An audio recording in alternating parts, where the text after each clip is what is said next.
My name is Graham Lawler. I'm the founder of Ultralight Startups. Welcome all. Thank you very much. Thank you. So welcome to Ultralight Startups in March of 2010, where we're talking about SEO for new websites. And we have an esteemed panel here that I am going to read some bios from. And before that, I'm going to tell you about why I'm interested in SEO. I suppose anybody with a website ought to be interested in who's finding their website. Otherwise, there's probably not much point in having one. We may know that there's a feature on the web that many people use to find websites, and that's Google or occasionally Bing or Yahoo or something like that. And how it is that you get onto Google and your website comes up on the first page or is the top ranked site on Google and other search engines is the story of SEO. And we're going to find out from this panel of New York's top experts on the topic how to do that on an ultralight budget, and particularly for new websites. So that is of interest to me and should be of interest to all you if you have websites.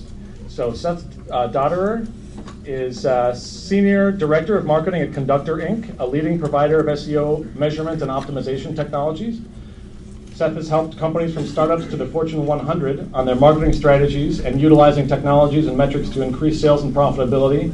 For over a decade, Dotterer has been obsessed with SEO and SEM and taking an analytical approach to online marketing for clients including Microsoft, Dell, Circuit City. Before Google existed, Dotterer was running successful pay-per-click advertising on GoTo.com, which later became Overture, and then Yahoo Search Marketing. So thank you, Seth. Chris Hart, Chris, raise your hand, runs the New York office of Bruce Clay, Inc., a leading global internet marketing consulting firm that specializes in SEO and PPC. Chris manages client SEO projects and coordinates the company's East Coast sales. He also teaches many of the company's acclaimed SEO toolset training and certification courses and has spoken at national search industry conferences. Before joining Bruce Clay, Chris worked for 12 years in the online B2B publishing industry, helping architect SEO-friendly best practices and publishing production processes. So Kevin Lee. Kevin is the founder and CEO of Did It, a provider of search engine marketing, strategy, analytics, and modeling products and services. Kevin's books include Search Engine Advertising, Buying Your Way to the Top and to Increase Sales, and The Truth Behind Pay-Per-Click Search Advertising. A founding board member of SEMPO, Search Engine Marketing Professionals Organization, I believe, and his first elected chairman. He is also active on DMA and IAB committees. Kevin has been quoted in the Wall Street Journal, Business Week, New York Times, Bloomberg, CNET, USA Today, San Jose Mercury News, among others, and blogs at kevinlee.net. If that wasn't enough, we have Dennis Yu. Dennis, all the way from Denver, is the CEO and founder of Blitz Local, an online agency specializing in local lead gen via integrating Facebook advertising with social media marketing, pay-per-click advertising, directory listings, web analytics, and call tracking. Clients include Quiznos, Equifax, Mangiano's, Famous Dave's, and other national and retail franchised outlets. Dennis is a 14-year veteran of online marketing via Yahoo and American Airlines. He has spoken at SMX West, SMX Singapore, SMX Sydney, Affiliate Convention, and American Marketing Association, and other venues, including Ultralight Startups. So we have an action-packed panel here. What we're going to do is get started by going down the row of panelists, and we're going to hear a story of innovative use of SEO, possibly with some social networking. So I believe they're all prepared for this question. Kevin, why don't you start? Is this working? I don't know. Yeah, a little bit. The biggest challenge, I think, for SEO under the current algorithms is really the off-page influence with regards to ranking, meaning that the search engines don't really just look so much at what each page says on it, but what everything else on the web says about what's on that page. And good old-fashioned links, people linking to you in the way that they're linking to you, makes that critically important. So I actually, a subsidiary of Did It, which isn't in my bio because it would make it too long, is a venture we launched with Dun & Bradstreet, which is called PowerProfiles.com. It actually competes somewhat with the venture you described. We went about it a little bit differently, though. We preloaded an online business directory with 26 million business listings, and then we try to get companies to claim them and take their plain vanilla profiles and sort of pimp them up, you know. And I had to think of a way to get SEO out of this, right? Because first of all, no search engine is going to even want to crawl 26 million listings, plus the navigation to get to the 26 million listings. So the epiphany that we had was the D&B listed badge, right? So we figured people would want to promote their listings, and they could even promote them for free. So I also wanted to start ranking well for some pretty competitive terms. I'd love to rank #1 for directory. Literally, you know, if I ever get there, it'll be a miracle. But I figured I should take something that's achievable, right? So I figured what was achievable was online business directory. That's a longer phrase, not as competitive. So when we gave away the badges to all the people who were buying profiles and claiming them for free, underneath each badge, it says Dun & Bradstreet Online Business Directory in an anchor link. That's a text link that's a hot link somewhere else. And within about 3 months, we were #1 in Google for Online Business Directory. And now we're actually climbing up in the ranks for Business Directory. And of course, if I can totally get my way, I'll end up ranking for both Business and Directory #1. But it's all going to be a matter of getting those links out there, having a compelling reason for somebody to give you links. And that's really the hardest part about SEO. But you know, you're going to have your own epiphany about what it is that you'll be able to provide as a quid pro quo to the people who could potentially link to you, not just because they love you, but maybe there's something else, you know, and I don't know what that's going to be. Because otherwise, you're going to have to rely on influence and great content, and there's limits to how far that can go. Okay, thanks, Kevin. Chris? I actually had 2 stories prepared for this, but to couple of what Kevin was just talking about, on average, the users query 58% or so of the time for using 3 or more words in a query.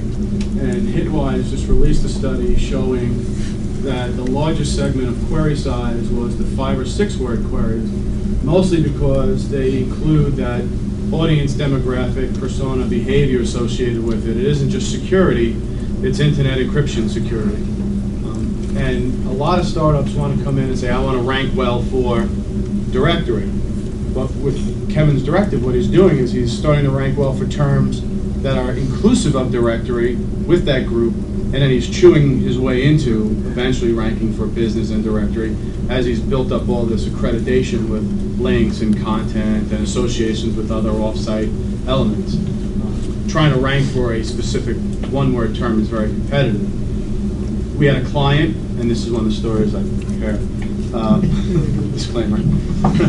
we had a client that prepared travel visas, and it was very competitive in the market that he was associated with, trying to get travel visas for that specific location. So what we went about doing is we created a volume of articles and associations of what to do when you got there. So when people were looking to try and find information about this particular location, which is the first thing you do before you decide you need a travel visa to go someplace, we got upstream, and as they were searching for information about this location, we also built in, when you decide to go here, come here to get your travel visa. So we went after the easier market of building a resource about a location, so when people search for that specific location, we then prompted them into, go buy your travel visa because we know you need it, right? Now, that's a lot of effort because you got to do the geo-targeted research, you've got to write in a vocabulary and a vernacular associated with that audience, right? There's also other ways of generating buzz, per se. And one of the things that Graham and I spoke about when we were preparing for this is this pickle has more fans than Nickelback. Has anybody ever heard this story? All right. Basically, a person created a Facebook fan page that says, I want this particular page to have more fans than Nickelback. And in 2 weeks, they generated 1 million some odd fan followers, totally eclipsing Nickelback and a great many other bands that were out there.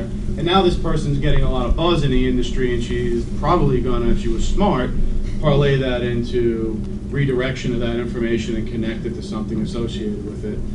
And the reason I'm going here is because this was a simple lowbrow tactic that was used.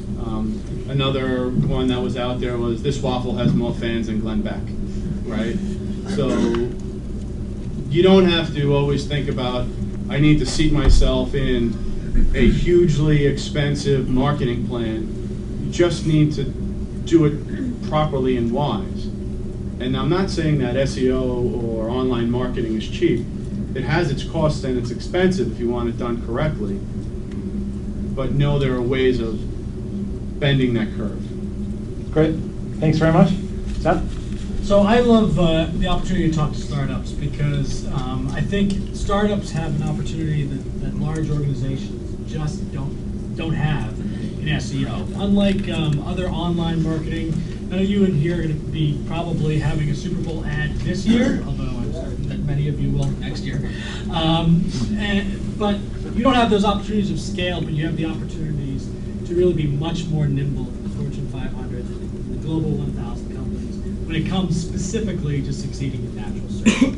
So I wanted to share a little study that we just actually commissioned. We have a researcher who used to be at Forrester who just did an analysis of the Fortune 500 and how they rank in natural search. So what we did, it's very difficult to tell what other organizations are going after, what their keywords are, right? But one thing you can say is, where are they putting their share of wallet? Where are they spending money? We went out and we looked at 6 million paid keywords that these organizations are spending on them. Can't hear you. Yeah, something. Sorry about that. So we looked at 6 million of the keywords they were spending in their paid search. So these are terms that their marketing department said, these are really important to us. We're going to spend money on them. And we said, how are they doing in natural search for those terms? Anyone have any guesses on the percentage that were showing up in the top 30? Anyone? 42%. 42%? Right. I would love to say that. However, what we found was that under 2% of the terms that they were spending in the top in the paid campaigns actually showed up in the top 30 results for those Fortune 500 organizations. And the reason that was the case was they're just not able to invest the time and go after these tactics that these organizations are going on. But the good news is all of you in this room can. You may not have the opportunity to rank for every single ingredient in the recipes that we talked about, we heard from Pear earlier on, but Thai food pair ingredients is a term that she can go after and own tomorrow. So those are the exciting type of opportunities that we like to see all the time. The story that I'd like to leave you with is one of treating this like a real business. Time after time, again, we see organizations that treat SEO sort of as an evangelical role, where they want that person to go work with the engineers or the content of the marketing department, and what they end up doing is just failing to treat that like a part of their business. The organizations we've seen as successful treated SEO just like any other online customer acquisition strategy, where they measure it, they set goals, and then they track themselves against those goals. So we had one organization that said, we know where we want to be. We went out and we ranked ourselves compared to our competitors, and we said, these are the terms that we're in the top 10 on. These are the terms that we're on the 11th to 30th positions, and these are the terms that we don't show up so well. So the beautiful thing about that is when they did that in an analytical and methodical way, they said, with just putting a little bit of work into those terms where we're on the second page, we can convert those from terms where we weren't getting any traffic to see terms where we started to get traffic immediately. And they just consistently moved those terms. It was just like any other pipeline. All of you, as you startups have sales pipelines. Think of SEO and natural search in the same way. Work on it, segment it, bucket it, and keep working on it and reporting within your organization, and then you'll be very successful. Great, thank you. Dennis? First off, thanks for allowing me to speak here. The panelists you have here are some of the world's best in SEO, and we could go on for hours and hours and talk shop about what SEO means and use a lot of jargon, but let me tell you the story of someone I know who's a stay-at-home dad. It's almightydad.com.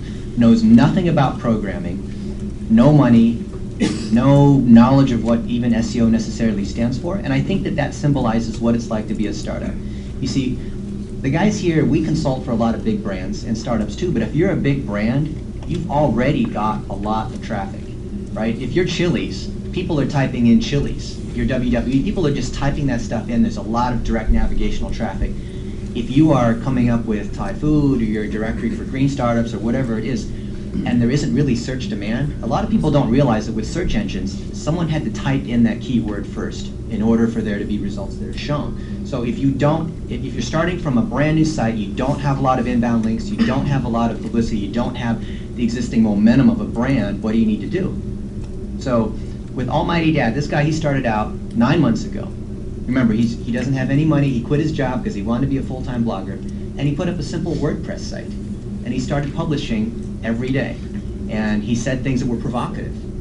As a stay-at-home dad, he talked about things that he got mad at. He got cut off in the parking lot. Or he saw people that were talking on their cell phones, and he thought that that was bad because they're not paying attention because his kid nearly got run over. He did some of that, attracted some attention, and all it takes is a little bit of media attention, right? You get picked up by entrepreneur.com, or you get picked up because they find some sort of interesting angle. I saw a story, was it wasn't the Wall Street Journal, but one of the major newspapers about a stay-at-home daddy blogger that he brought his kid to the bar, and they're trying to figure out what bars in New York City are baby-friendly, right? And so he's got a PR9 or PR10 link coming into his site, and now he's ranking on all these other sorts of names, right? And he spent, what, 150 bucks, 200 bucks? WordPress is free, hired an engineer off of Rent-A-Coder, right? Then he did pop URLs, and when he started to have all this content, right, if you blog every day for 9 months, all of a sudden you've got 300 pages of hopefully good content, right? You're not scraping content from these other places. You actually have an opinion. There's real value add in what you're doing. And so he started ranking on initially terms, because you go into your analytics and you can see what the terms are. Initially, it's tail terms. So the tail terms are, worst baby products ever. I don't know why people type that in, but people type in stuff like that. And then pretty soon he was starting to rank on terms that weren't quite head, but maybe best baby products. And he wrote something about jobs that you could do as a stay-at-home dad. And he wrote about an MLM. I won't say the name of it, but it's the #3 source of traffic to his blog, and he gets 50 to 100 visits a day from that just because he reviewed it. And he said something inflammatory. All these other people started linking to it. He tied in Facebook Connect. This is the part that's interesting about this case study. He tied in Facebook Connect, and by having a fan page and tying it with his WordPress blog. This guy, remember, zero sophistication. Facebook is now his #2 source of traffic. And now he's at 1,500, 2,000 uniques a day. 9 months, brand new domain, knows nothing about SEO. Yet, he says something inflammatory, other blogs that are high PR will link to him. He used pop URLs to create a directory of the top 100 blogs, right? Remember, he didn't have to build anything. This is open source software. And all these other daddy bloggers are saying, hey, how do I get in on this list? And so these people are clamoring, say, hey, how do I move up? I'm number 27, how do I move up to number 25? Right? And I think that's what happens with startups. How do you move up when you start with zero momentum? What was the name of the bar, by the way? Do you know? I don't know. And Dennis just threw out a good little tip right there for you. I don't know if you picked up on it. If you want to create buzz about a specific topic, go out and pick a fight with somebody. Okay, be provocative. And Chris won't mention it himself, right? We talk about how difficult it is to get what we call head terms. A head term is a highly valuable keyword or keyword phrase that's popular as well, right? So valuable and popular, those head terms are of course very, very difficult to obtain ranking on, because even if we raised $1 billion today from a whole bunch of VCs, we started a travel company, what's the chances we could rank #1 for travel? Well, his boss and their primary site, bruceclay.com, ranks as the first service provider for SEO, right? So how hard is that? They eat their own dog food. The part of it was that from the very beginning, his boss decided to give away certain tools for free so that people would link to it, right? And so that inbound linking power that has grown over, at this point, 12 years or so, has just essentially catapulted them to the top for an incredibly difficult to achieve keyword. Because everybody in the industry would love to rank for that. Thanks, Kevin. So just to take a brief step back here, we've got a bunch of terms on the screen that relate to SEO. A show of hands, how many people know all of these terms? Okay, so we are going to go down one by one and give a brief explanation of them in sequence. So Dennis, why don't you start with SEO, SEM, and PPC? What do those mean? SEO? I was going to make up something funny, but we're on camera here, so I won't say that. SEO is getting organic search traffic, any search engine traffic that you are not paying for. SEM is any kind of search engine traffic, so whether you're paying for it or you're getting it organically. A lot of people will say SEM when really they mean PPC, which is pay-per-click, which is buying the traffic. So you can think of buying the traffic, ranking for it, and together, that's search engine marketing. Okay, great, perfect. Keywords, what does keywords have? How many people understand the long tail head terms thing, just to get an understanding from the audience? Okay, great. So for those who understand it, it comes around from from this. The terms up here are much broader, but this goes on forever. That's the long tail term. Sorry about getting off mic, messing up. So the keywords that we use, we think about the individual keywords, that might be insurance, but we also think about the derivatives and long tail terms. That might be insurance in New York. It might be car insurance in New York. It might be car insurance claims in New York. And moving on from there. And so you think about the keywords that you're going after. We refer them to keywords, but really what we mean is phrases. Phrases that are driving traffic and that they have some search volume from the individual search engines. Okay, great. And Chris, let's go for PageRank. Sure. Give me the easy one. Why couldn't I get keyword? You want me to take it? I'm happy. Hey, don't complain. As you can see, in our industry, there's a lot of pitter-patter that goes back and forth. Good camaraderie with everybody. PageRank is the value your particular page has as a result of all of the other inbound links to that page. Okay, that's how Google measures the votes given to your particular page. It's called PageRank because Larry Page wrote it, right? Really, I'm not joking. If I wrote it, it'd be called HeartRank. And there's a specific formula, and basically, it's the accumulation of the points that you get from sites that have a certain page rank. You get 85% of that, plus the amount of points you have on your page. Okay, that's a very simple explanation of the formula. What you need to really know is PageRank itself has absolutely nothing to do with how you rank in the algorithm. The only component of PageRank that will help you rank are the values you receive from the anchor text links to you. Okay, not because my page is a PageRank 10, I'm going to rank. If that was the case, Google's homepage would rank for every term, right? And it's on a page-by-page basis. It's not on a site basis. So you, I think Dennis was mentioning the phrase PR10 site or whatever. That's PageRank, right? And if a PR10 site links to you, that's good. Yes, and it all depends upon how many links that PR10 site has, right? Because the amount of PageRank points a page has is then distributed out through its links to wherever it's linking to.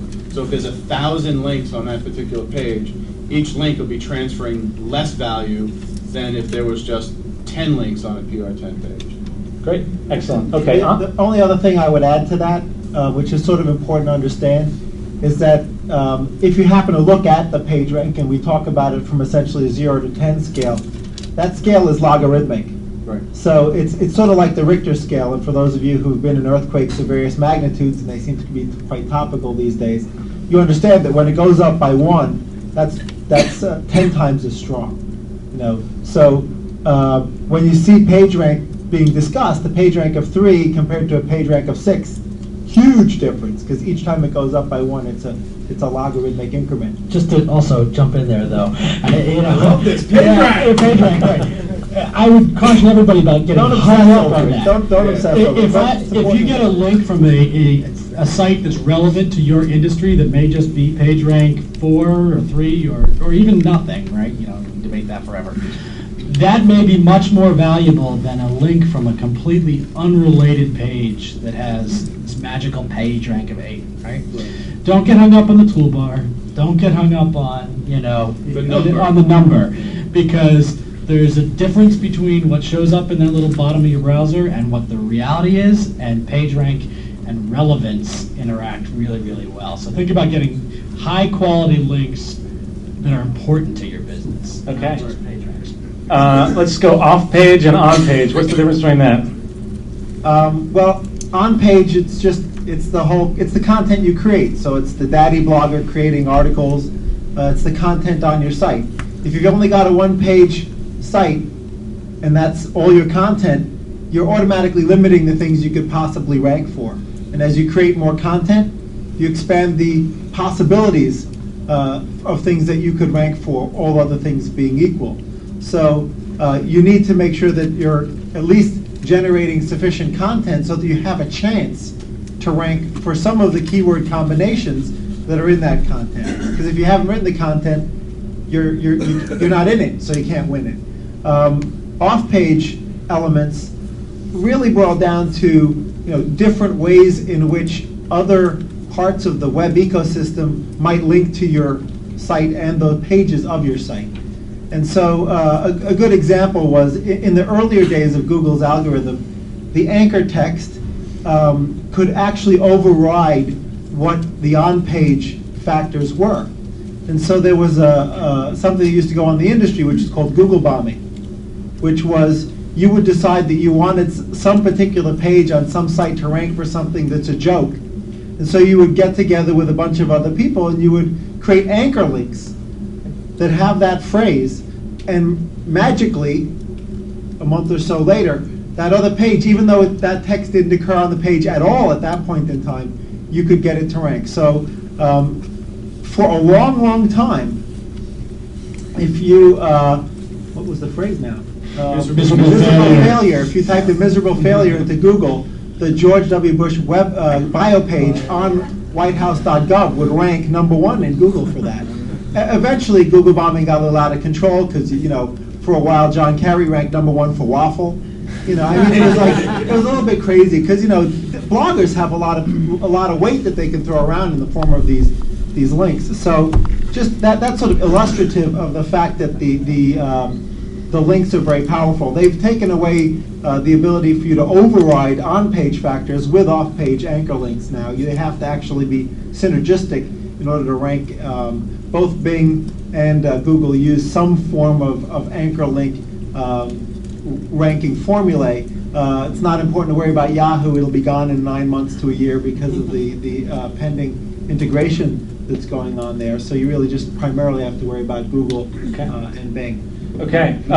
Black Hat, you want to go ahead. Not to miss one thing, but on page, the term content, right? A lot of people look at content as text only, right? It wasn't until just recently, not too long ago, that Google rolled out Universal, and in rolling out Universal, they increased the elements within their algorithm by 25, 30 elements, right? It was 170 something. Now they're on panels saying we have 200 relative some-odd components in the algorithm, and they're looking at images, they're looking at videos, they're looking at maps, books, all of these different elements that are relative to, so any content that can be engaged by a user, Google views that as more valuable to that user's experience. So don't just think of your on-page content as text, right? Because if your competitor just has text, and you have text, images, videos, and maps, who is more relevant and engaging for the answer? You are, right? Okay. Who wants to take Black Hat and White Hat? What is that about? Seth? Sure. So the terms of Black Hat and White Hat get a little tricky. Traditionally, they've been thought of as Black Hat is doing things underhanded, that you don't want the engines to catch on for, you're trying to manipulate them, and White Hat has been the things that are engine approved or that are traditional types of SEO. It's important to realize that that's changed a lot since we started. When we first started, the SEO was how many times can you get your keywords stuffed onto that page, and just keyword density was everything, right? But the problem, what ends up happening is, what becomes a tactic. I mean, how many of you don't? It ends up being spam is someone's position above mine or something like that. It's the other people. What works for you is okay. It's a tactic, and what everybody else is doing is So what the engines think of as Black Hat are doing things like showing content to the search engine crawler, and we'll get to that later, I guess, that would be different from your users. So if when Google comes by your website, you say, hi, we're here, we're all about insurance quotes, we're nice, we're this, and then when users come to your website, they're seeing something completely different. Think of that as Black Hat, whereas White Hat tactics are the content development, the on-page, off-page, things like that. But again, it gets very tricky because in a commerce-enabled society, what you do to rank better becomes very, very important. The line gets very quickly gray. Okay, Dennis, crawling, indexing, and ranking, what do those mean? So all search engines have to go through a mechanical process of crawling, which is just having spiders that go out. So Googlebot may start with a particular series of pages and then follow those links all the way through until they have most of what they consider the fresh web. Indexing, they have to then organize it inside a database, and then you want to be able to display those results, and that's where you have ranking.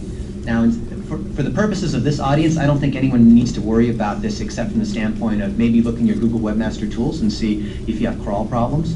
You see that, so you're not doing spammy stuff, like any of the Black Hat stuff that Seth's talking about, where maybe all of a sudden create a directory with 1 million pages, or you have pages that are so far down that there's not enough link juice that goes all the way down, so those pages are getting crawled, right? Think of it more in terms of SEO as traffic. You want to get traffic.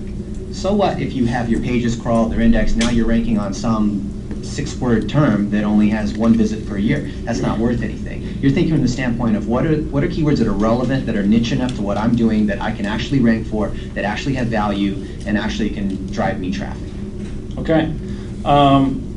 Let's take some questions. If anybody have a question at this point in the back, all the way in the back. You. Thank you. You talk about both on-page and off-page, and I see it's up here right here. As a small company, you got to prioritize. Do you recommend putting more effort on the on-page versus off-page? How do the search engines value each of those? Any one of us, or? Yeah, any one of you. It's a sort of a chicken and egg, right? I mean, because if you have lots of on-page stuff but nobody knows about it, then it's sort of like a tree falling in the forest with nobody there, right? You need to have at least a little bit of off-page momentum in order to have the stuff that you're creating on page actually achieve a goal. Usually what I recommend to startups, because startups are actually somewhat screwed from the perspective of that, because they start with a completely blank slate with regards to off-page criteria, unless they purchased a domain, and even then it usually gets zeroed out by the search engines if they purchase one. So usually what I recommend is start with testimonials and at both the customer level and supplier level, because there's at least a quid pro quo there, right? Because if you're going to be even moderately successful, both your customers and your suppliers are going to be happy to be associated with you. So if you can get your supplier to write a testimonial about you on their site and then actually link to your website when they do that, that's somebody you have a little bit of influence over, and so you know that's good for them and it's good for you, because then you can include a testimonial at some point too, or as you start to become more and more well known in the industry, they want to be associated with that, and of course you said something nice about them in that testimonial. So the fact that you've created a blurb of content for their site that then actually helps you out can help tremendously in just getting you off the ground a little bit. Okay. Yeah. I wouldn't go after 1,000 keywords on page and then 1,000 off page. It's focus your efforts in a joint way and scale. Okay, Stephen, I think. Go ahead. Yeah. Obviously, if you're trying to understand your competitors, you can put in various phrases and deduce what they're doing. But what if you just wanted to start with your competitors and see which phrases they're succeeding on? So I know who my competitors are. I don't want to spend all day trial and erroring. Is there a way to figure that out? Yeah, there are a lot of tools, and we happen to have one of these tools on the internet, where you would put in the particular keyword that you're looking to rank for, and we would go out and query the engines and find the sites that are already ranking well, right, top 50 or so. But what if I want to do it the other way around? If you go, there's a company called SpyFu, S-P-Y-F-U, that makes, in addition to the cool tools that Display makes, that does Venn diagrams. They actually show you the overlaps. So they'll show you, Best Buy does for all these, and and Walmart does for these and the overlaps. And those areas where they overlap can be great areas for finding keywords for your industry. If this is something that both your competitors are worried about, it's probably something you should too. Okay. And there's free tools as well. Spy-free you have to pay for. Yeah. I can't remember if it's Compete or Quantcast lists top keywords that a domain is found for. The trouble with many of these services is if you're small and your competitors are small, the data sets are so small that you don't really get good data. Right. Okay, let's take questions specifically to on-page and off-page. Has anybody got one on that? Go ahead. Yeah, is there any protocol for getting permission to link to another site? You mentioned one of your suppliers. Put it in your contract. You have to. Put it in all your contracts that they have to link to you, and at the very least, you can negotiate out of that. But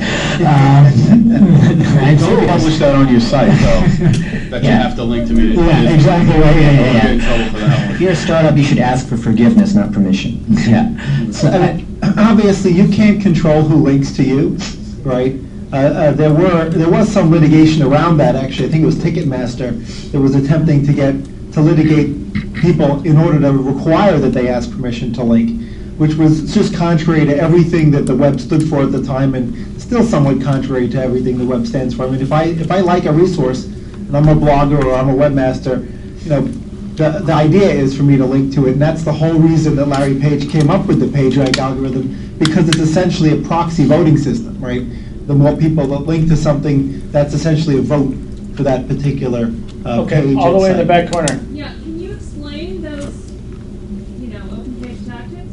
On-page and off-page tactics. Okay, so you got them in front of you. Chris, go ahead. All right. Take on-page. On page, okay. Sitemaps come in two formats. There is an XML sitemap and then there's an HTML sitemap. Now, an HTML sitemap you can think of as an archive page that has real links to elements on your site.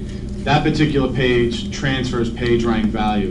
An XML sitemap is something that is written in a way that when you notify the spiders, here's my new page and here's my updated page. So the spiders will queue that up and go crawl those specific pages. Do you want me to just go right Yeah, through? just go quickly through them all. All right, so title tag, that's the top thing you see in the browser, at the head of the browser, that's the meta title tag. It's also likely the component that you click on in the SERP, search engine result page. H1 and H2, these are HTML markup tags. They were heading tags in the very beginning of internet days, and they used to be very large, and then people stopped using them. What you want to remember is when you use them in proper order.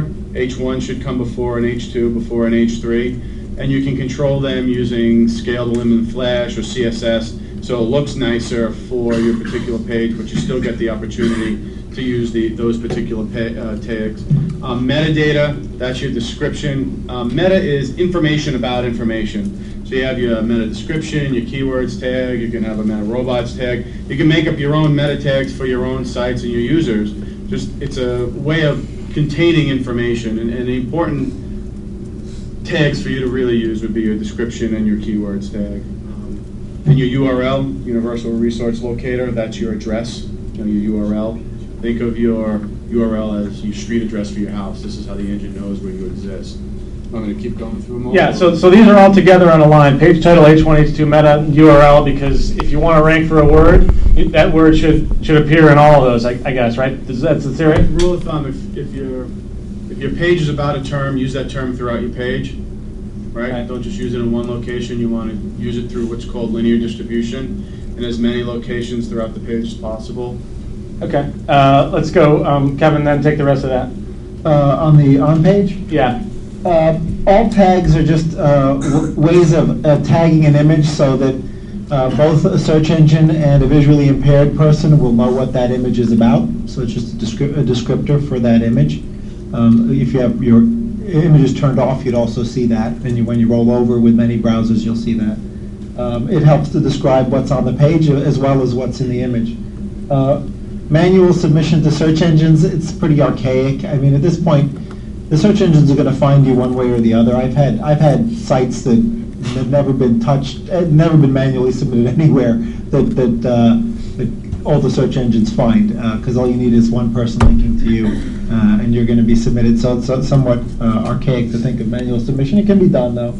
Internal links are, it's important to understand those because that's a way of both distributing PageRank within your own site, as well as taking advantage of the anchor link properties of the links that you're using to distribute the PageRank throughout your site. So think, they're there for both humans and for search engines. I always prefer to say design and architect your site first for the humans, and then make sure that you're also doing it in such a way that it works well for the search engine. So if there's certain ways of navigating structurally your information architecture, and there's ways of doing that in a descriptive text link to move from one page to the other, utilize that. It should be very synergistic. The anchor link should match that same basket of keyword or keyword phrases that your other on-page factors are discussing or describing. Okay, great. So Dennis, let's take off-page tactics. I know you're a big fan of social, so why don't you... Let me just clarify one point about Kevin's for manual submission. If you are a local business, you definitely still want to submit yourself to like a Google Local Business Center. And if you have something like a WordPress site, which is a blog, you've got automatic pinging services that are built in that will tell Google that you've launched your site. So if you have a new site and it's got that, welcome, this is my first post there, turn those pinging services off because you don't want to be broadcasting that kind of stuff. Okay. So in the old days, if you're a webmaster, you would say, hey, I'd like to request that you link to me because I see that you've got an article about this kind of widget and I've got more helpful information that would be great for your users. But now when you have things like social media, there are many ways to get people to link to you without it being a direct link request. For example, you could build a widget that says, hey, I'm a big fan of whatever the company is, or I really support this particular kind of cause. And then people will put that badge there. It could be a quiz. It could be, hey, I'm ranked number 17 in the world in this particular category. Anything that will usually pump people's ego up is how you can get, right? Because the web is a popularity contest. What can you do so that I can stroke Seth's ego? I'm going to write a great review about Conductor and all the great things that he did, and I'm going to say, later tonight on my blog, I'm going to come in and say Seth is an awesome guy, and maybe he'll want to link to that, right? I will. And now the idea of just linking or just PageRank it's not going out the door, but it's definitely being diminished. Google this morning announced that PageRank was even smaller of a factor. And so maybe 5 years ago, you'd write this great blog post. Maybe it was inflammatory. You wanted, SEO is dead, or you'd get all the SEO people involved, right? It's called link baiting, right? Intentionally causing an argument without being offensive. And back in the day, maybe you would get 100 people to link to the post. But now, you write an article like that, maybe you'll get 5 or 6 links, but you'll get 300 people talking about it on Twitter. And you had 1,000 people posting it on their Facebook. Guess what? Those are like surrogate links. They carry some juice. The search engines see that, and they're giving some power to it, even though it might be a no-follow. I've seen stuff that we posted on Twitter, and Twitter is a black hole for juice. But we find that that's helping us out in our rankings. So the search engines are paying attention to things that are drawing trust, right? What are ways that would show that a real human or a community appreciates something versus a spammer trying to simulate what's going on, right? Think of SEO as like trying to pass a lie detector test. And this networking is very important. Google even has a term for it. It's called their social graph. It's their measurement of the concentric circles farther out, how far you reach out into these other networks and organizations, how these different kinds of aspects of either Twitter or Facebook or any of these other kinds of social communal locations, how you reach them and how many of those users end up reaching them. Okay, so Kevin, why don't you take PR, and by this I mean public relations strategies and badges and widgets. What do they contribute to off-page tactics? PR is just another way to get information out there, and there's a continuum from what used to just be, I'm releasing a press release, and then press releases became search engine friendly somewhat, and then for a while you could actually embed anchor links in press releases, and they used to be what are called follow links, meaning that the PageRank would transmit along those, and then most of the press release services turned them into no follows for a variety of reasons. It would take days to describe. And then I think our audio just cut out. Just lost audio. This is working. Well, I'll keep going and I'll project. So public relations many PR firms are actually getting into social media because they see that as an extension of public relations. But the idea is that the more popular I am, or the more popular that I'm perceived to be, the more likely I am to get links. And so it's really just a matter of getting the word out within the context of your industry, within the context of the keywords that you'd like to be found for, or the sort of themes that you'd like to be found for, and that will result in sort of links both within the social media environment, but even within publications. If you can get yourself published in a newspaper that still uses follow links when they reference somebody, like I have several quotes in USA Today where Byron Akahito, the reporter, actually did it and hot linked it to my homepage, right? That's really nice. I mean, they've got a lot of page rank. Now, maybe not at his particular article level is it huge page rank, but I'll take every link I can get because every little bit helps. And so that was the result of PR. That was a result of being quoted in the press. So PR is a critical element in SEO. What was it? Badges and widgets.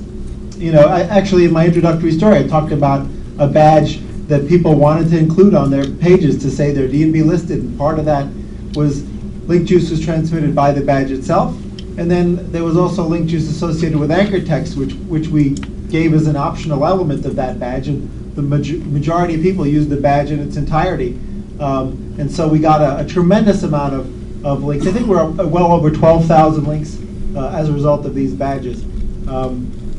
Okay, sounds good. Let's take 2 questions about this and then go on to the next slide. So, Sergey.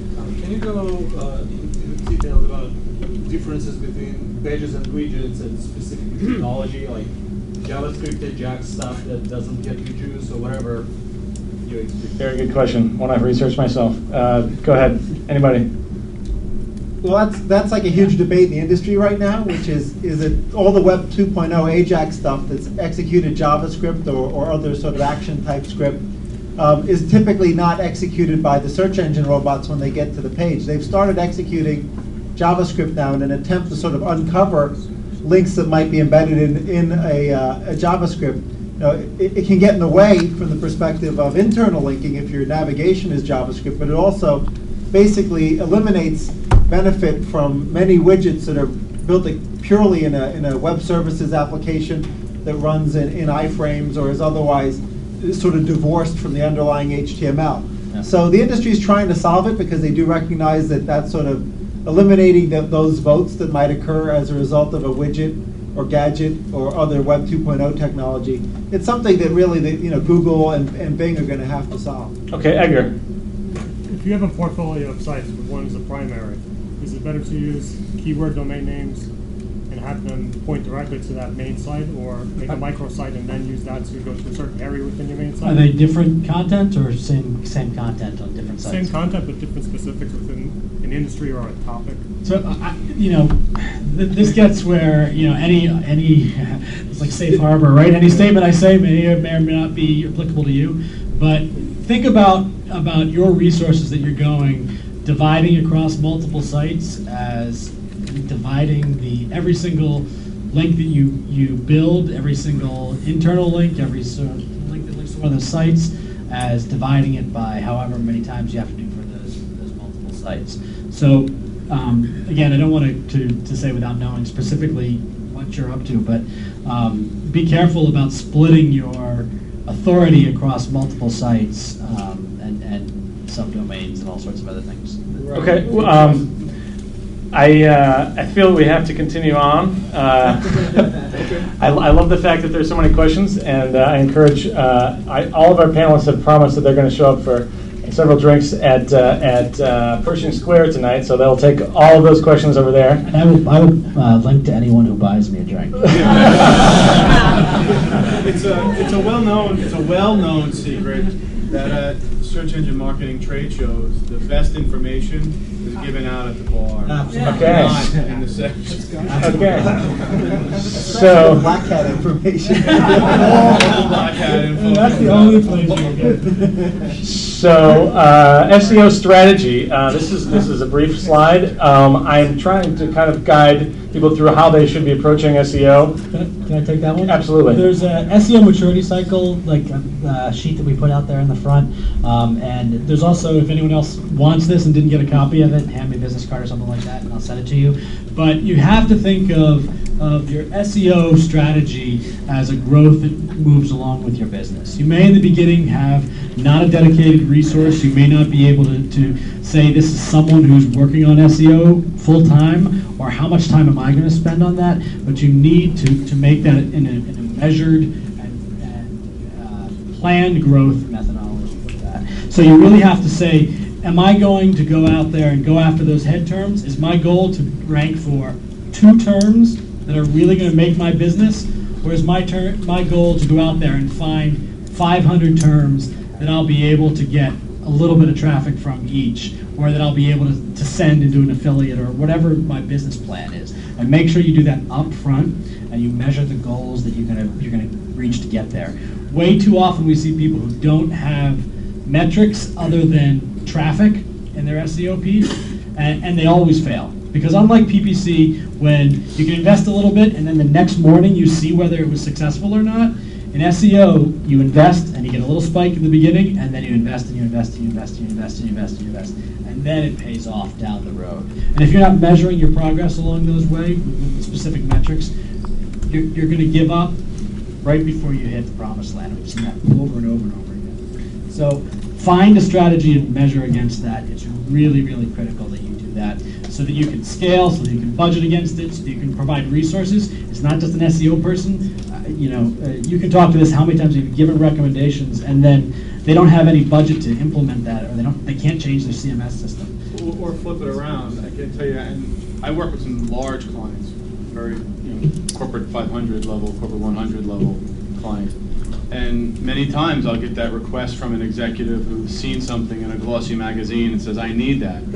Well, my corresponding answer would be, why? I don't know. Everybody's saying I need that. Well, let's come up with a plan on how to use that to help your overall business strategy. Everything plays into this. It's not, we've touched on on-page elements, we've touched on off-page elements. Earlier, one of your pitches talked about network infrastructure.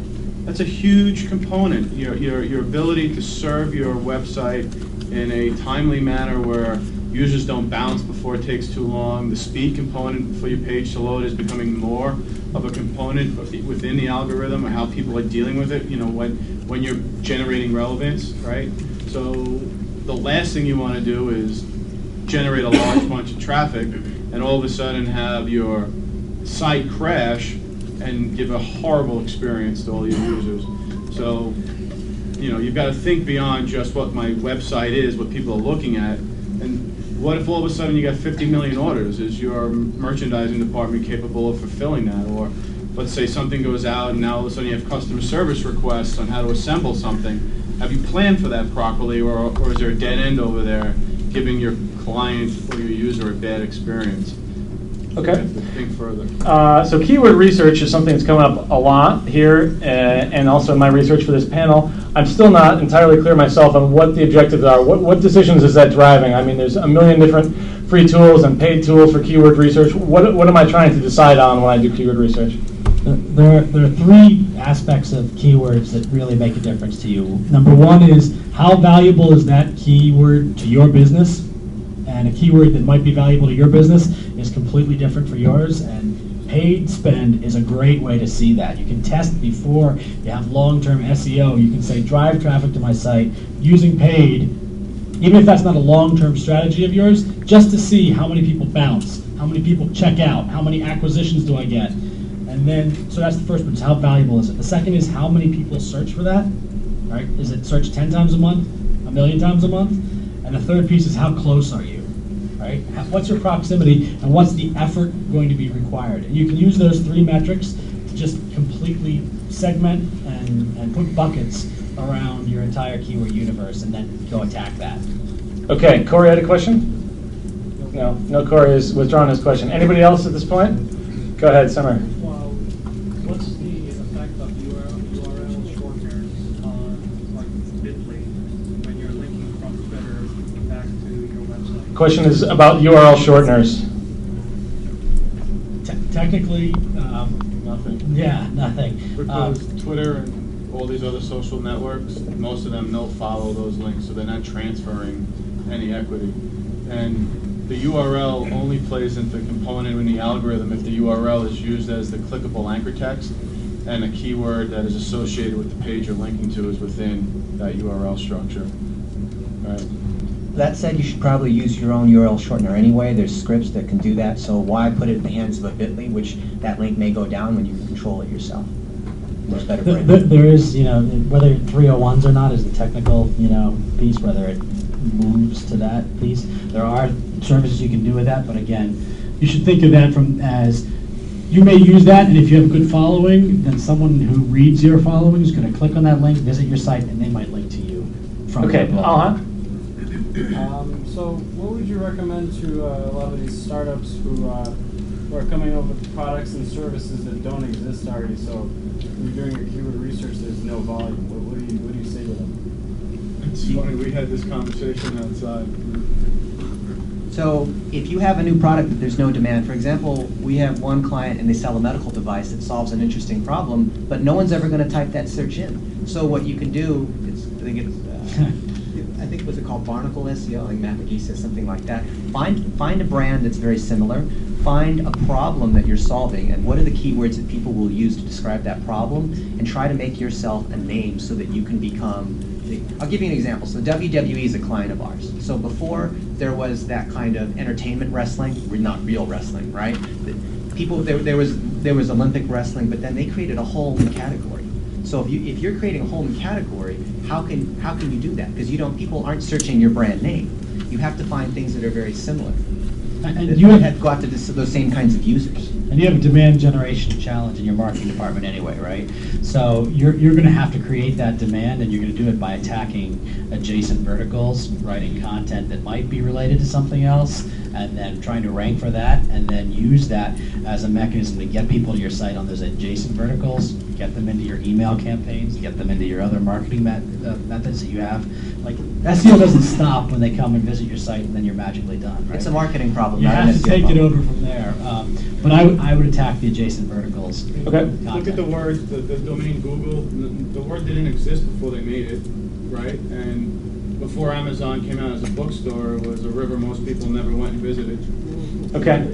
We're on to myths and facts now. So some of these are actual truisms of SEO and some are not.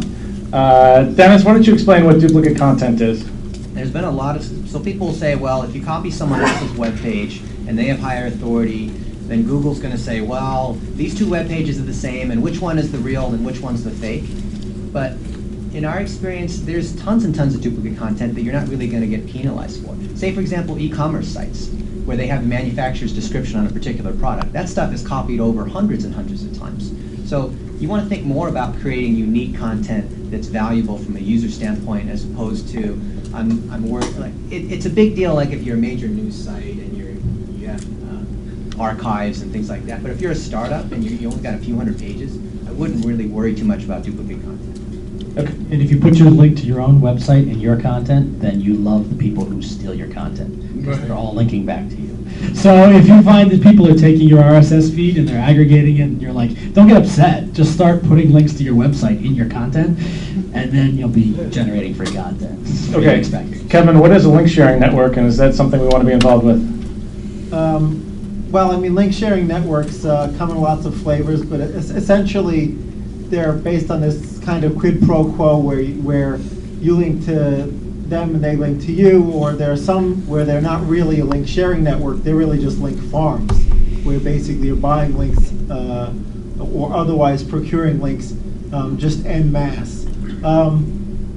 I would caution against anything in that direction, simply because Google's got hundreds of people with some of them multiple PhDs in linguistics and statistics that their only job is to find that and shut it down.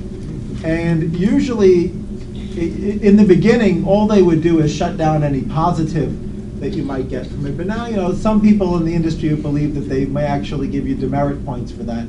Although that's a really slippery slope, because obviously at that point you might be tempted to put your competitors into a link farm so that they could get the negative impact of that. So most people believe that stuff just gets zeroed out, which means all the efforts you put into it essentially for naught. So white hat SEO and SEO that proves to have benefits is really SEO around this idea of I've got a valuable company, valuable service, valuable product, valuable content, and therefore people will link to it because without a quid pro quo, without link exchanges or link farms or link networks. Okay, so indexing JavaScript, AJAX, and interactive content was Sergey's question from earlier. It's been covered. Well, AJAX released this morning from SES West. Portions of AJAX are now being indexed properly according to Matt Cutts. But Matt Cutts is the lead of the spam filtration program for Google, and he made an announcement today that Google is now crawling portions of AJAX, but you've got to program it specifically the way they tell you to, otherwise it's not, right? So proceed with caution. Don't bet on it, yeah. Okay. Proceed with Chris, speak a little closer to your microphone, I think.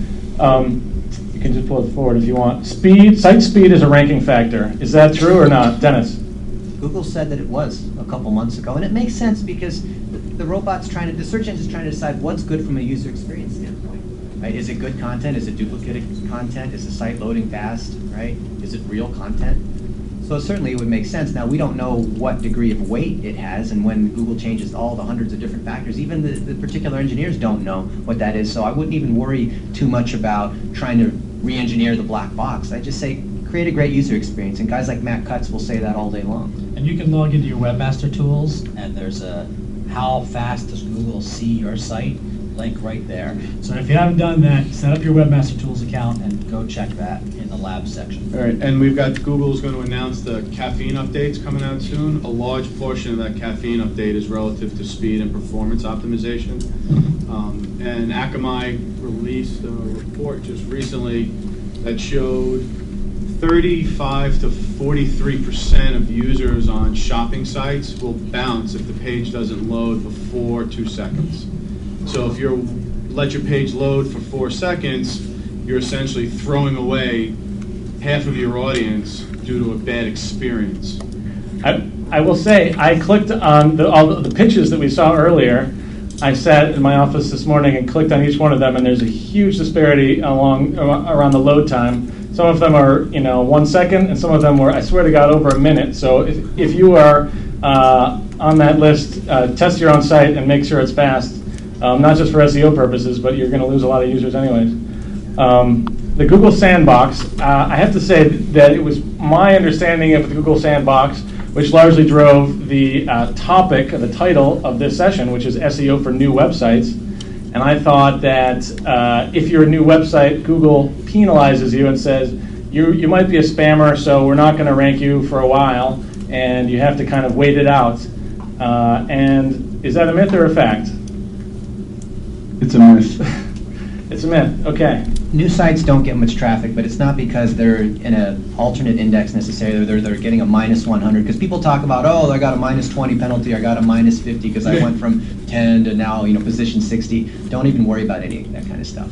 You just want to concentrate on good old-fashioned It's just a factor of the logarithmic scale, right? When you're new, you start out at the bottom. Okay. Questions on myths and facts? You're in the black, right there.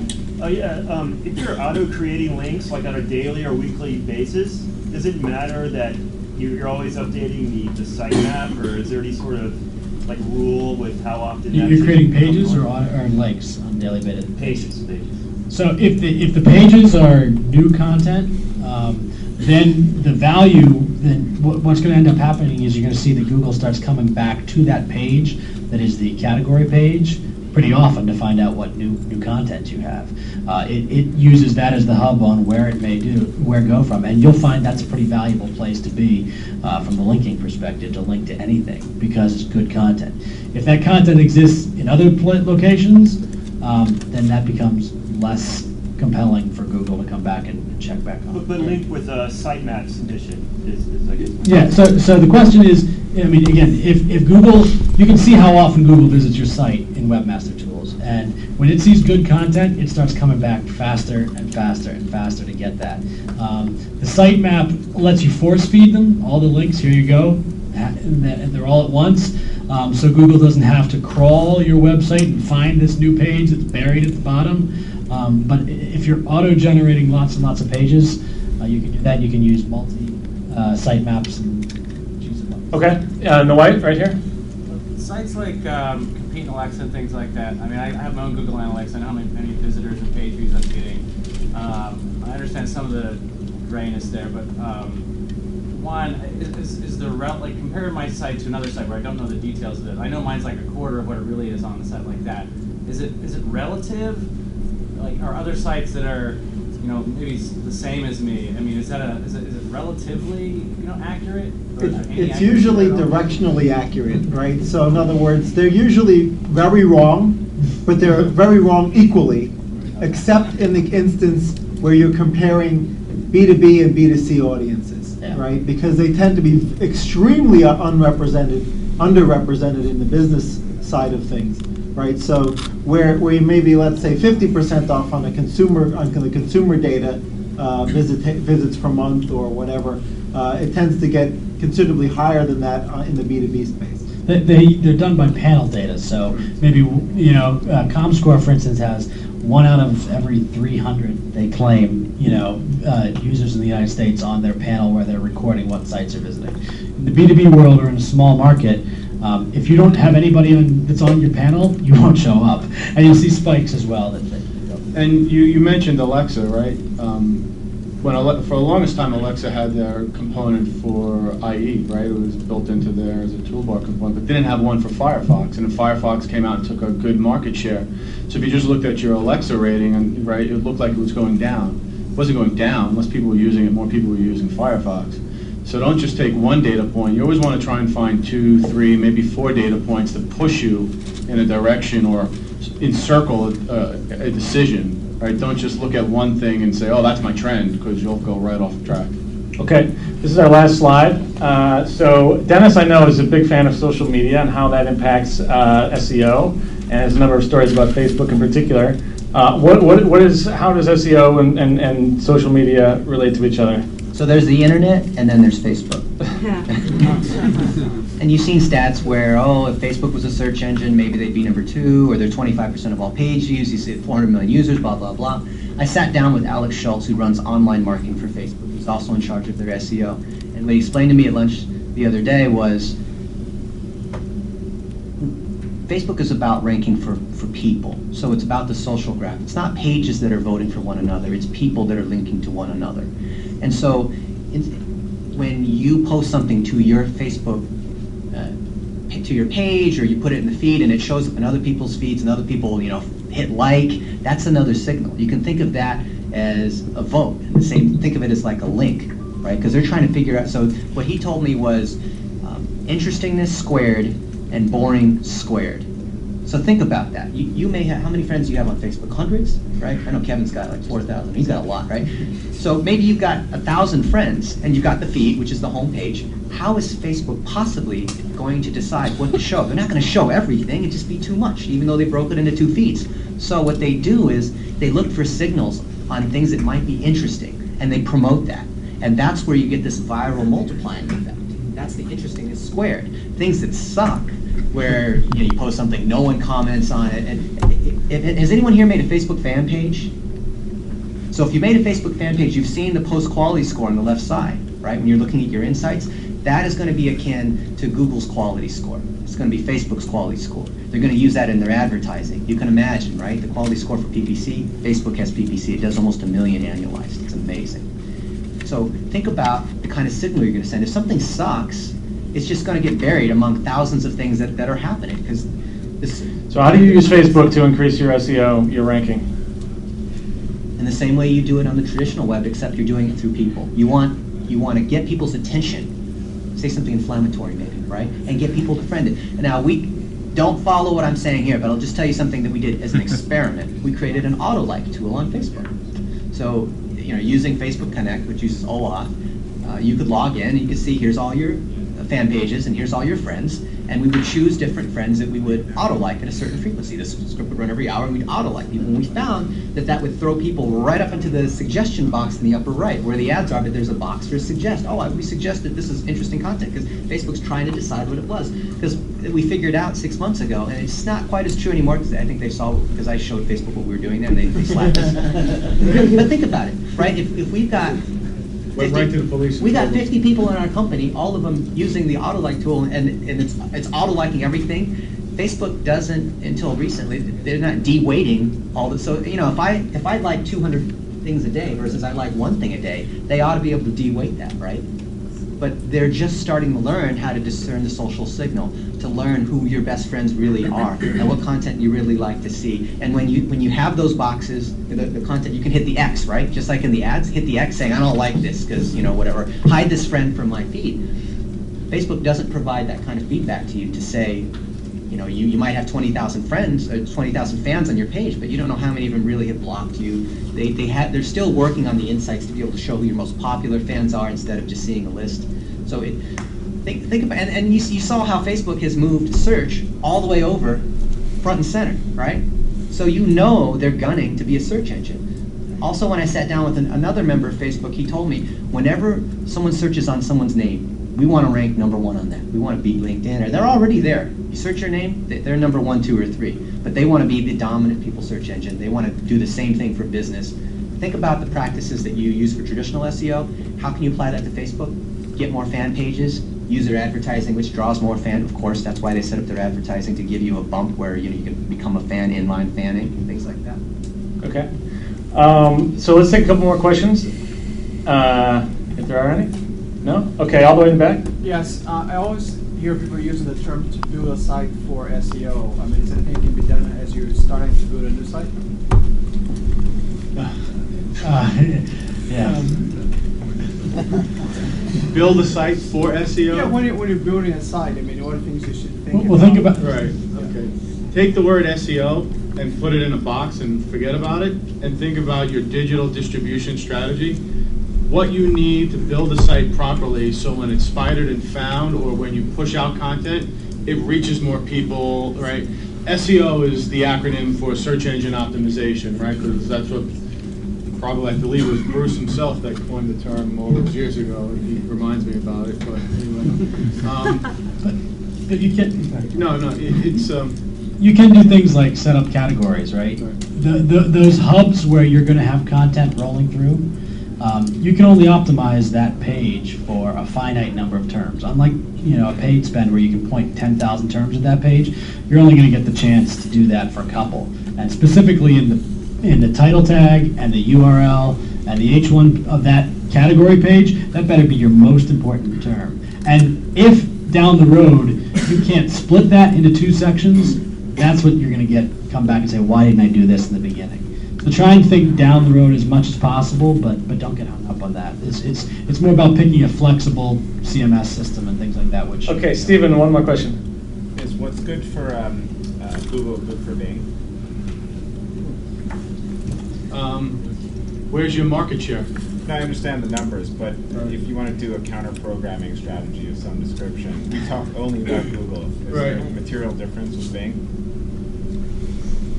All right, nobody's ever asked that before. I have seen a lot of things start bubbling up in Bing that were pretty much shut down as spammy tactics in the past because it's been reopened. I'm sorry, Bing, I'm just telling it the way it is. For example, ringtone sale sites and stuff like that. I had a friend that did a bunch of that a long time ago. And when Bing came out and was changed, all these things that were shut down, he wasn't receiving any information on, in his tracking, they lit up, right? So all sorts of stuff came bubbling up. There are some things that work better in others, and are some things that don't work well in other engines. International is influenced more frequently by could be influenced by links a lot easier than the .com Google. But the foundation you want to concentrate on is building a strong website properly. Don't skimp on that, because if you build your website properly from the ground up, it'll do well in any search engine you want it to. You just have to drop something on the floor. You just have to make sure you go after one and attack that target. And if a section of that site is ranking well or converting well within Google, be smart. Build a section of a site that'll convert well within Bing. Don't try and make everything convert well everywhere. Okay. So last question, I had each of the panelists prepare their top 3 best practices for new websites as far as SEO is concerned. So get your notepads out. So Kevin, what are your top 3 best practices? The first is understand who your target market is, because often when you're doing your research and keyword research and content development, you'll sort of forget that your users or your target market uses different words than you do. So if you're a bank, you think you do lending, but if you're a customer, you do borrowing. So you may use the wrong words if you don't think from the perspective of your customer. Other than that, I would say pick the best content management system possible. If necessary, circumvent your internal IT department in order to do that, and sort of host it externally as a sort of microsite, or just do something to sort of get out from under issues like that. And then the third is really integrate SEO best practices into your business. Right? Don't make it a Band-Aid that you add to the business after the fact, because there may be some fairly influential things you can do to help your search engine visibility that just can become intrinsic to your business. So I have another startup called WeCare.com, which is in the philanthropic area, and we encourage the nonprofits that we work with to link to us as part of our business relationship. Right? That's just baked into the business plan. If you can bake SEO into your business plan, you're going to succeed. Okay, Chris, top 3. I agree with Kevin that audience, knowing your audience, is by far the most important component. Your opinion really doesn't matter, I'll be honest with you. The topic of keyword research came up, and you need to do your keyword research from the perspective of your audience that are using you, or looking for you. New York Times packaged their tsunami articles during the first one, not the one that just happened with Chile, under Death Wave Hits Asia. Nobody searched for Death Wave, and most people searched for tsunami spelled incorrectly, so who lost there, right? This stuff isn't cheap. There's a lot of people that are like, I want cheap SEO or cheap keyword research. Would you sell a cheap product? Don't expect to find your marketplace and convert users without putting in the resources to do it properly. And especially you as startups, don't just say, I want you to do my SEO. You better learn why certain things are important and why other things aren't, or you'll end up hiring some black hat that'll burn you, and then you won't get phone calls for 2 to 3 months and your domain is banned. You've got to understand these principles and reasons why things are done a certain way for the benefit of your business. It's not just some magic box. There's real thought that goes into a lot of hours of thought. Okay, Seth, top 3. It's a good sign when we sort of all have the same things, right? The first one is to really assess the opportunity. Go out there and say, if I rank for these keywords that I've done, what's the dollar value that means to me? And that is an extraordinarily compelling thing to do. If you go out there and you say, this is how often this keyword is searched, and this is how much money or acquisitions or whatever it is that are worth to me, you're writing a business plan on how you do all this stuff. Go out there on the SEO side and say, what is it worth to me? Which will immediately go into what is my game plan to actually achieve that, which is my number 2. So document how you're going to get there, the strategy you're going to use, because if it's not documented, you're going to run around in circles. And the last thing is to measure all the way along the way. The times of like SEO is something evangelical, and you're trying to get everybody just on board. It's a good thing. You have to make that part of your organization, but it's not enough, because as you grow, if you don't have a metric, if you don't have a number that says how successful was I last quarter, then you're not going to be as successful growing as you possibly could be. Measure everything, including SEO. Great. Okay, Dennis, top 3. So I'm assuming most of the folks here in the audience are startups. You got limited budgets. If you only have 2 or 3 people and you're wearing multiple hats, somebody's an engineer, someone else is doing marketing, I don't think you really have. We're SEO companies here. I'm advising if you're at that stage, you want to learn this yourself. There's a lot of fundamental business principles we've talked about. You need to understand this, because if you hire someone else here, our rates are going to range between $200 an hour to over $1,000 an hour. And if you want a professional SEO audit, you're looking at 10 grand, 20 grand, 30 grand. That's probably out of your league. Although there are people that will do it for $10 an hour, like Chris says, you kind of, what are you really going to get for that? So if you're at this stage, your engineer needs to be your SEO person, or your marketing person needs to understand that, right? I mean, we get hit by startups all the time. We're happy to give free advice, but I'm just telling you it's something you need to develop an understanding of in-house. It doesn't mean you need to learn all these other acronyms, but the principles that we discussed here. So that's number one. Number two, I think all three panelists mentioned is you want to measure, you want to look at your analytics. So if you want to understand what people are saying and what's popular, look at your analytics and see what are the most popular pages. What are the keywords that people are coming in on?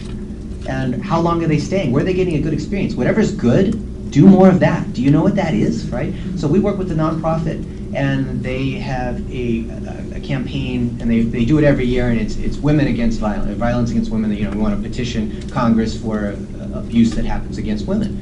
And in our Google Grants campaign, we had a training seminar, and some of these ladies, bless their hearts, they were buying the term girl and girls on Google Grants, because hey, it's violence against women, so girls and women, and it'd be a good keyword, right?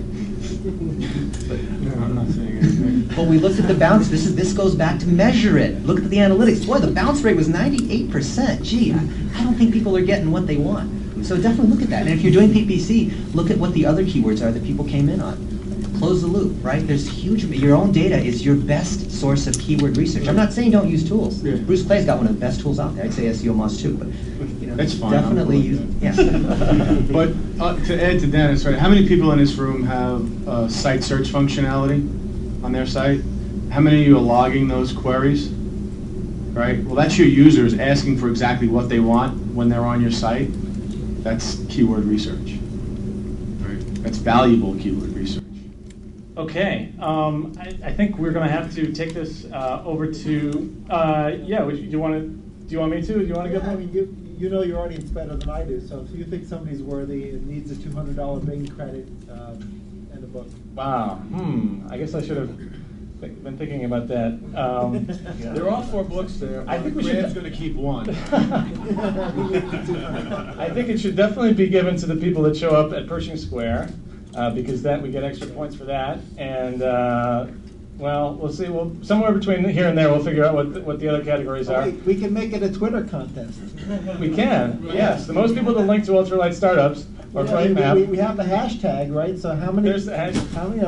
Maybe we'll pick people who tweeted about this. I want to thank somebody that I like to call the fairy godmother of ultralight startups, Miss Sarah Holobeck.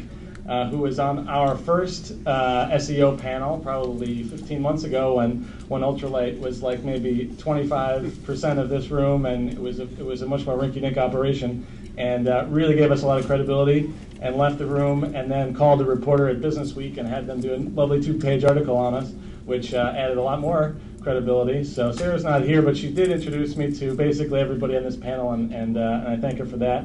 And other than that, come back in April and also show up at the bar at Pershing Square. There's maps in your handouts and also on the way out. And we'll see you again at the next Ultralight. Thanks very much.